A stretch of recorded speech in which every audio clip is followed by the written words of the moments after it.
In Finland, automobile racing is a really popular hobby, and a lot of people belong to amateur racing leagues.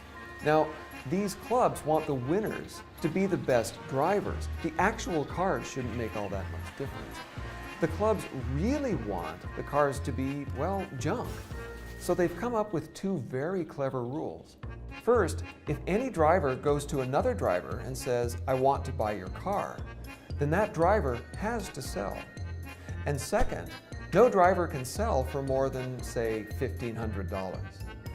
Now there's a really simple lesson here. Walk up to someone and point to something and say, "I want that and you can't stop me," and that person can't create wealth there anymore.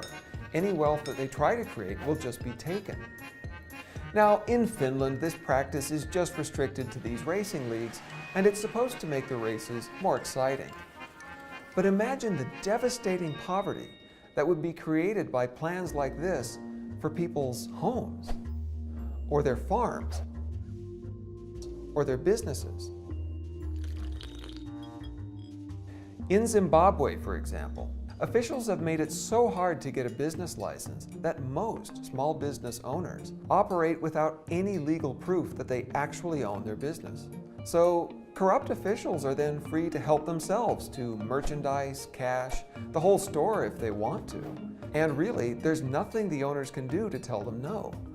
These people can never create wealth in their businesses, and so they stay poor. Now, Zimbabwe didn't always work like that. But within just a few years, these sorts of practices have wiped out decades of rising wealth in Zimbabwe and made it today the poorest country on earth.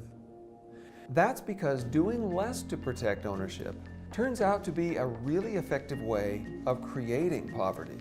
In fact, it's so effective that people can actually use it to design poverty with surgical precision. It's easy to think that laws protecting ownership mostly favor the wealthy.